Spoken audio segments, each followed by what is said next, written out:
Okay, so this is the unboxing and assembly of the ULTIM8 DRIP wall version. So once you get your box and you take out the pieces, you're going to have two 2020 extrusions. One of them will have two of these connector bars. You're going to have two end caps. The one with the Wham Bam logo goes on the top when you mount it to the wall. And you'll have a wire vat hanger with an adjustment knob. The kit also comes with a wall mounting template. This is going to help you when it's time to mount it to the wall to find the right position for the screws.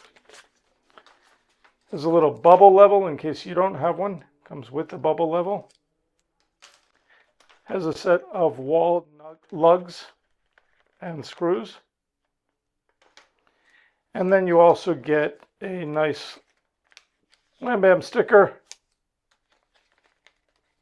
an Allen key for the connectors, and our small brochure. The most important part is the back side. Use your camera to get the QR code.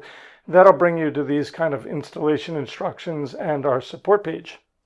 So let's get started on the build. The first thing you want to do is loosen all these screws completely if it's held in place. You want to move them so that both bars are loose and about halfway through the bar. And then you just want to push the other one over that. You can't do it if one of them is already tightened. It just won't enter. So go ahead and get both of them into place. And then we're just going to start by holding it in place while we screw the two center screws just finger tight. So there's one. There's the other. I'm going to do the other side now. Just get it in position. Screw one, then the other. All the rest of them, finger tight. You don't have to exaggerate.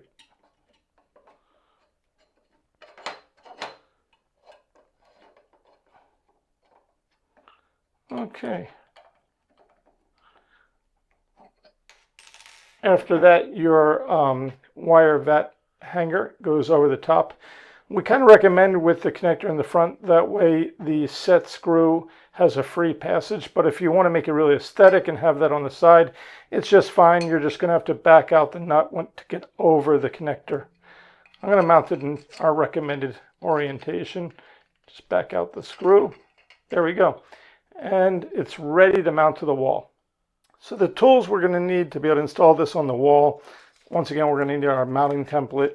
I have some Scotch tape just to help hold it on the wall while we're mounting. You're going to need your bubble level, the screws and lug nuts. You're going to need a Phillips screwdriver or a driver. And you're going to need a drill bit that is either sized for the wall lugs. If you're going into cement, you'll need a cement bit. If you're going into drywall, you'll need one slightly smaller than the diameter of that for the drywall. Our drywall is a pretty good drywall. I'm going to go in only with the screws alone.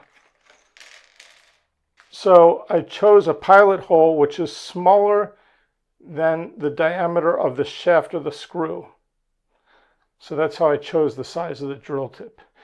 We're also going to need some kind of a center punch, a nail, any pointy instrument to be able to mark the holes in the wall, and a pen to get those marks. So that's all we need.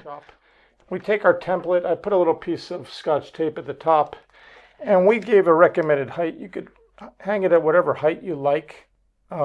This is pretty ideal for every resin bottle size, from tall to small. And I just hold the top down with a little bit of tape. I don't bother pushing the rest of it yet because we're going to try to get this level. Now I'm going to move away the table for sake of filming.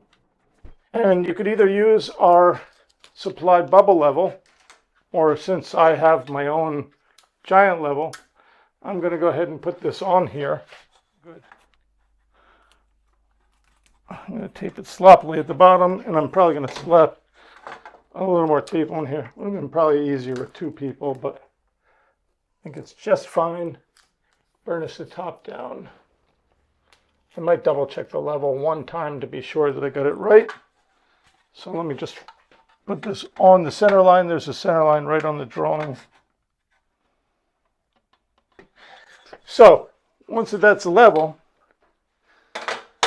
we're going to take a sharp tool like a nail or a center point if you have one, and we're going to mark the center of each one of the 4 holes. If you've got a center point marker, it's going to help your drill bit even to find its right position. I'm going to do it for all 4 holes.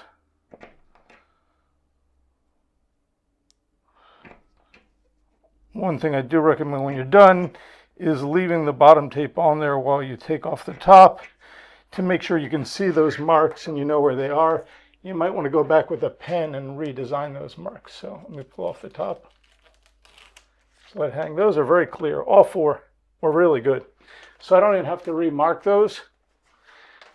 Now what I'm going to do is I'm going to mount the bottom one first. And I'm going to do that by drilling pilot holes for all 4 as accurately as I can.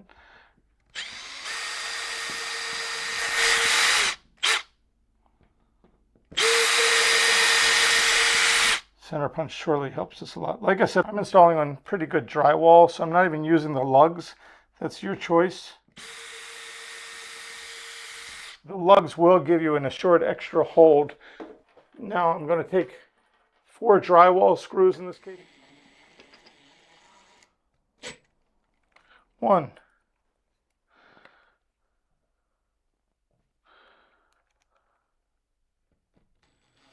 2. If you are just going into drywall without lugs, you don't want to over tighten anyway because you run the risk of stripping out the drywall. 3.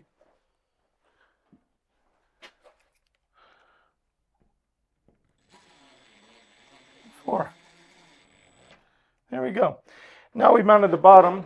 I want to put our hanger on there before we make the top holes and make sure that the holes are lined up. So I'll put the bottom on there and then I'll get the top end cap. I'll put that on there. And the holes are actually quite a bit lower than this. There is a little bit of play. So what I'm going to do is I'm going to position the holes just underneath here and redo the center points. There we go. They're just below those. So I'm going to redo the center points just below so that I have a more tighter fit. Sorry. There we go. Now I'm going to repeat the same process. We'll fast forward this as I'm drilling these holes and getting this one screwed.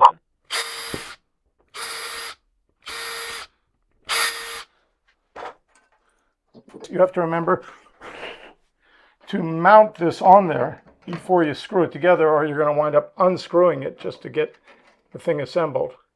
So there we go. I'm going to go ahead and screw these into place.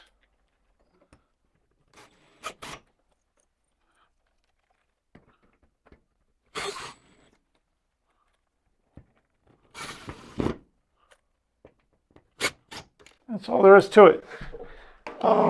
It is assembled. And if you wanted a more solid permanent connection, you do it onto cement, you do it with the wall lugs, but this is just fine. And now you can slide this and position it, and it's ready for use. So there it is set up on the wall. While we're at it, I'll quickly just show you how nice this is to use. You just leave it on the wall and forget about it. We had a couple of very large drip stations that we 3D printed and built, and we were always putting them on the floor and putting them back up. A pain. With this one, you just get your bottle underneath with our ultimate funnel, little paper filter. You hang your resin vat right there. You can lower it down so you have an accurate drip. Of course, if you don't pinch your glove. If you got one of our ultimate wipes, you can wipe down one-handed all the excess resin into there and just let it drip. You could let it drip overnight as long as you don't have a lot of light on that thing. And there you go. It's whenever you're done, this thing just stays on the wall out of the way. It doesn't take up desk space. You can put your printers all around it and in front, and you're good to go.